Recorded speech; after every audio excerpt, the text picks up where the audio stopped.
Before this episode starts, I would like to say once again, I am working with Mopar Online Parts, and we worked together on the Challenger Hellcat build. Now we are working together on the Charger Magnum Trackhawk Hellcat. Not exactly sure what to call this project build, but we are working together. So their link is in the description for the website. Their parts prices are very cheap. I have not been able to find anything cheaper online. Also at the dealership, usually their prices are like 50% higher. Check them out, it is worth the check. So the link's in the description, and I'm really happy that we are working on the build. So you guys haven't seen this yet, but this is a little sneak peek. The engine and all-wheel drive transmission is in the car, but I was working on this thing yesterday, and all I had was the two isolators, passenger side engine mount, and the other engine mount was back ordered for another 2 months. And I was just really, in a spot where I was using a piece of wood. But I get home last night, and what is on the porch? The driver's side engine mount. So I'm gonna bolt this on right now. You'll see it later on in the episode, but they are just very on top of things. If you need anything, just email them. They'll email you right back. I mean, it is just a very good experience. So that being said, let's get to work on this project and get it moving forward.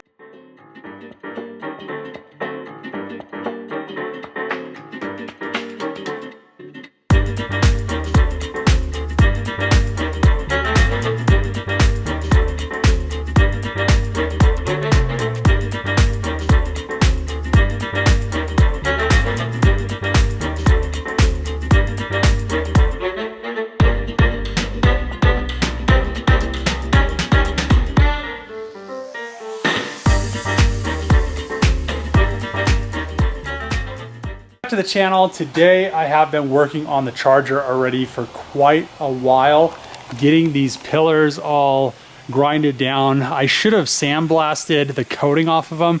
This metal kind of has a weird, it's not really a coating, but it's just, I'm sure there's some oil or something on top of it. So what I ended up doing was just using an 80 grit sanding disc, grinding both sides down. This side, it has some grinding stuff from the other side.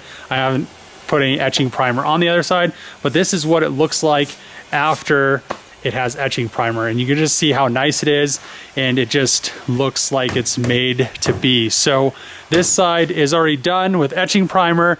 The other side, I'm going to spray it right now, but it is yeah, it's all hit with 80 grit, and I just cleaned it with some cleaner, and it should be good to go. Actually, it looks like there's still some stuff right there I need to grind down. That's just that coating I was talking about. You can just see how weird it looks, and it's just it looks just kind of oily. So I'm gonna hit that with the 80 grit a little bit more, and then hit it with etching primer, and then these will be ready to go. And I'm really happy. I mean, look at that. Look how nice that is. Just shake the car, and it's good to go. I was planning on going to the junkyard pretty early today to start working on the Magnum. Obviously, if you haven't realized, it takes quite a bit of time to weld all this stuff just because I have to let it cool down for so long in between welds. So I was supposed to get this yesterday, but it came today, and we have a special package that came for the Charger. Even though it's not all the body panels, I am very excited about this. I'm not exactly sure how they stuck all the stuff that was supposed to be in this box in here, but I guess we'll see in a second. Check this bad boy out. I can't wait. I've been waiting for this stuff. Oh, baby.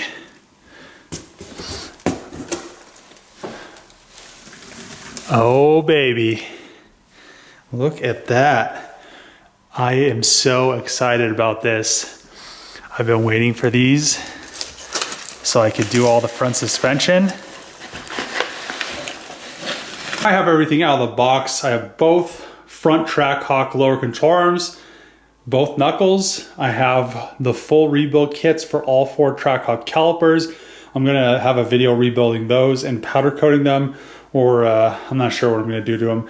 And then I have 2 engine mounts, and then 1 engine, well, the 2 engine rubber mounts, and then 1 aluminum engine mount. But The driver's side was on back order. Now back down here, I just finished putting some welds on some of the pieces inside. Now they're cooling. what I'm going to do now, it's really nice to have these pieces because I can work on two things at the same time. Makes it a lot more productive. But I pulled the wheel off, and then what I'm going to do is actually replace this knuckle with the Trackhawk knuckle, just to kind of see and get a visual idea of really what I need to modify. But the one thing that is different, if you look back here, so the knuckle looks a lot shorter. So this knuckle looks quite a bit longer. It is made out of aluminum, but the only difference really is the lower control arm actually mounts on the inside. So they shouldn't drastically be that different. It'll be nice to be able to compare them next to each other.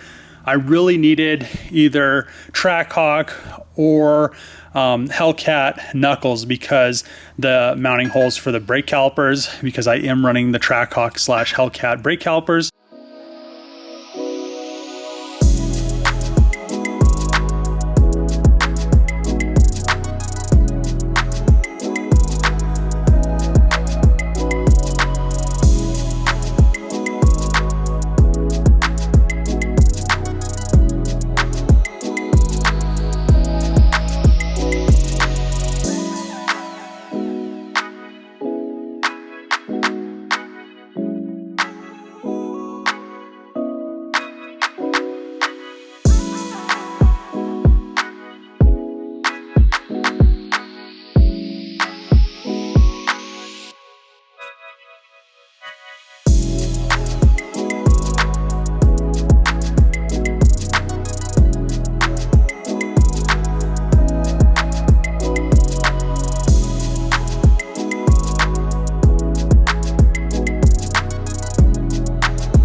Pulled the charger knuckle off and then realized that the knuckle was actually sticking very far out. So what I went and did was went into the yard, grabbed the upper control arm off of the Trackhawk. This upper control arm is pretty much done for, but it did help me out a lot. So what I needed to do was actually suck this knuckle in, and it located it, I believe, where it really should be, because with the other upper control arm, it sticks it a little bit further this way, and the Trackhawk one is a little bit further back that way, which makes sense because this has a double, so the suspension, I'm not exactly sure what this suspension setup is called, but it actually has like the front lower control arms right there separate from the back lower control arm, and then your knuckle has this weird two lower control arm thing, which is really what I think makes the Hellcat feel unstable. You know, when you're doing a burn off or kind of getting it sideways, it kind of, once you transition, it almost feels a little bit twitchy. And I think it's because of these two lower control arms causing that issue. So I think what happens is they kind of start to float a little bit, even though they're bolted to the knuckle. But that's going to be resolved with these new Trackhawk lower control arms. Same thing in the rear. But yeah, I'm probably gonna go with an aftermarket upper control arm, a Trackhawk one, so then I could adjust it out. I also needed the Trackhawk one because it has this bushing that fits into this knuckle. Since these are aluminum and not steel, it has a wider mouth. You can kind of see it right there. This one's all burnt, but it just fits right in there really nice. Ended up putting the Trackhawk hub on the knuckle as well as the rotor and the wheel on there, just so I can get an idea of where it was gonna sit in the wheel arch.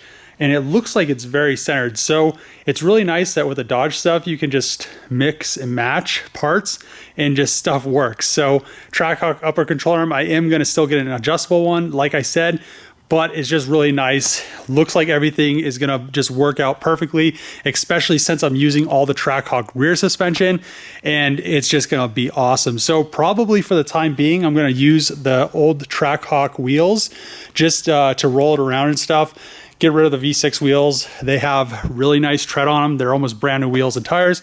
So then I could recoup some money off of those. But then I'll have to figure out what kind of wheel setup I want to do on this. I'm not sure if I want to do something with lips or something that's concave, something like the Hellcat wheels. But since it has Trackhawk hubs, it is the Trackhawk lug pattern, which is 5x127, I think, something around there. So I need to figure out what wheel options I have available to me or what I'm going to do. So I'm just really happy that all this is kind of in this spot right here. I still have to figure out the lower control arms because I need to also make a subframe or modify this subframe so it fits the transfer case and all of the stuff that I need it to fit. So I'm gonna have to modify some stuff. The one good thing is the steering rack location is perfect. The back seats are finally in the Charger. I just put the old fabric seats out of the 18 in here just to test fit everything. I am going to put Hellcat interior in, but it works 100% like factory. So the issue with the Magnum rear seats is they bolt on different. They actually clip in a lot different than the newer style brackets. This is a Magnum bracket. It sticks out, it's bulky, and it pretty much sticks halfway out. So there's that much over showing. Actually, I think it goes like this, and there's like half showing in the cargo compartment, which kind of gets you into situations when you want to stick big boxes in there. It always hits that bracket. It's just kind of in the way. So what I ended up doing was, these are the factory brackets from a Charger or Challenger. They sit in the factory position like this on the Charger and Challenger. They're both the same bracket. They're kind of both the same locations and everything. Actually, I think they are the same locations because you could use Challenger seats in a Charger, I believe so. But the issue with that is if I did use that like that, it would have been sticking way out. So I was thinking about pretty much welding this piece in, having it bolt on, and then figure out what I'm going to do to, wrap this thing around, which then it was going to be very bulky. I tried a few different fitments, and I was just like, it's going to stick way too far out. So what I ended up doing was actually flipping and bending the stock bracket. So instead of having this sit in a recessed on the piece of metal that the seat goes onto, I flipped it so then it was not needing that recess. Then I bent this bracket around and kind of twisted it to the curvature of the Magnum inner structure piece. So then what I get is a nice clean look. The seats function as they should, and I still need to actually put some stuff on here, some paint and everything, but you can see how sleek they are. They don't stick out as far as the Magnum ones did. They work a lot better. Everything just clips in like factory. Everything bolts up like factory and slides in. I had to actually cut the channels so these clipped in, and it was just a very long, tedious process. I also blanked out that piece of metal where the old bracket for the Magnum bolted onto, so there wasn't just a big bulky thing just sitting there. I just cut it out, cut some sheet metal, fit it in there, welded it in, and it's all good to go. So what I'm going to do now is pull the seats back out, get everything ready, hit it with some etching primer, pull those brackets back off, and then I'll move on to finishing up the upper rails. The inner upper rails are now finished, as well as where the seats clip in. But what I'm going to do now is get the Trackhawk transmission bolted in here, and I need to cut the transmission tunnel. So what I'm going to do now is pull the Trackhawk transmission out, as well as the Trackhawk block. I ordered brand new Hellcat engine mounts, as well as these aluminum pieces right here that bolt to the engine. The driver one was on back order, so they weren't very expensive, but this just makes sure that the engine is in the proper position, because the Trackhawk engine mounts actually bolt way far up here. So I needed something to have a good reference so I could get this subframe to bolt the engine in, so I know the engine is in the correct position. Then it'll put the transmission in the correct position. Then I can figure out where I need to notch the firewall or notch the trans tunnel. And then for the drive shaft, it comes on the driver's side. I'm gonna have to figure out what I'm gonna do. Finished cleaning up the shop, swept up all the random stuff laying on the floor, grinding discs, just dust, metal, and everything just laying around. I put that piece of sheet metal I bought up just to give me some more room.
Got to a really good stopping point on the Charger. I'm really happy the other engine mount came because it just made it a lot easier to get this thing 100% centered. So those mounts actually fit inside the subframe and they're round, so they center the engine, and there really isn't that much play, and that really was a tremendous help getting the transmission centered and everything kind of lined up. So I tried to fit the tranny, well, I did fit the tranny in without the transfer case on there. The only issue I had was this nub right here was touching the top, so I'm gonna have to massage the top of the transmission tunnel just a little bit so that nub fits. I could cut that nub off, I don't even know what it's for, but I'm gonna leave it and just massage it, give it like a 1/2 inch clearance. Shouldn't be that big of a deal. It's 2 pieces on the top, so you probably won't even see it from the inside of the car. Also, once I put the transfer case onto the tranny, then put everything back in, there was one thing that was interfering. The passenger side, nothing interfered. It went right in, and it doesn't look like I'm gonna have to modify anything on the passenger side. But on the driver's side, as you can see, the drive shaft actually interferes where the tranny crossmember bolts. So the plan for that is I'm gonna extend that crossmember or make another one. I'm not exactly sure what I'm gonna do yet. Probably just extend it for now. Maybe make one in CAD later on down the road. If I redo this and reproduce it on other cars, I might do it to my Challenger Hellcat. Not exactly sure. But so I started to drill out the spot welds on that mount for the tranny crossmember, but I need my other drill because the smaller Milwaukee drill doesn't go up to 1/2 inch. So I'm gonna bring that tomorrow, be able to use this drill bit, get that mount off of the tranny tunnel. Then I could actually widen the tranny tunnel, and right there, I don't have to widen it that much. I just kind of have to give it a little U because that's where the drive shaft goes, and it doesn't actually protrude that far in. So I want to give everything 1/2 inch of clearance all the way around because I want that insulation in the tranny tunnel. But the drive shaft really, other than interfering with that mount, if that mount was wider out, there wouldn't be any issues. So the transfer case though goes into this spot inside the car that's really, to me, a dead area. So the transfer case does have this bubble, and probably a route right here is what's gonna go inside the car. You have to figure 1/2 of this and then that. So that 1/2 right there, and the spot that it goes into, you can see right here, it's gonna go in this area right here. It's a dead spot. The carpet has a lot of foam and stuff on the bottom, which I'm planning on shaving off. I'm actually gonna have to make it a little bit wider right here. But other than that, I shouldn't really have any issues. The drive shaft, it'll have a little U right here, shouldn't interfere with the gas pedal. Really, you shouldn't even notice very much that there's anything changed inside the interior or inside the you know, the foot space, because the transfer case is going to be here. Your legs, your feet don't really go there. Your feet are up here. So it really doesn't matter. I don't think there's going to be an issue with it. I'm not really worried about it. And it's just going to be really nice that it's all-wheel drive. That is the biggest issue I have with my Hellcat. The Hellcat is cool. It does awesome burn-offs, but when you want it to hook, it really is this weird area. If you don't have the traction control on, even when the traction control's on, it just wants to spin the tires. That's, you know, it's rear-wheel drive, it's 700 horsepower. The best thing to resolve that issue is all-wheel drive. So this thing's gonna be killer all-wheel drive. I shouldn't have any more issues hooking, and really, if I have 4 slicks all the way around, it's gonna be a monster. So I'm really glad we're at this point. In the next video, I'm gonna get the training tunnel all busted out, worked out, and then I'll have to move on to, actually the next video after that, I'll have to modify the training tunnel, get all this stuff in. The next video after that, I'm gonna really have to get on top of making this fixture table, because I have to modify both subframes so I can get the all-wheel drive stuff in the front, get all the Trackhawk drivetrain in the rear. It will have this 100% Trackhawk drivetrain. Shouldn't be that difficult. I'm most likely going to just splice both subframes together. My plan of attack right now is I'm gonna leave these, I'm calling them V's on both sides, and I'm leaving the engine mounts because they're not gonna interfere. This bar back here is going to have to be modified because the transfer case actually sits right, or not the transfer case, but the front diff sits in this position right here. The sway bar I'm gonna have to move up. I'm gonna have to also modify this, but I may end up keeping some of it because there's a lot of the paneling and the undersplitters and everything that bolt to this. So I might have to keep some of this, but I have to make the Trackhawk front control arms, or the lower control arms on the front, mount here, and then I have to do the same thing in the back. So I'm gonna have to do some splicing, but I wanna keep these V's because I don't see any issue with the engine mounts being in those positions. The Trackhawk ones are actually pretty far in front of the steering rack, which to me, it doesn't really matter. The steering rack, I'm maybe gonna have to angle a little bit. Might have to use a Trackhawk one, I'm not sure yet.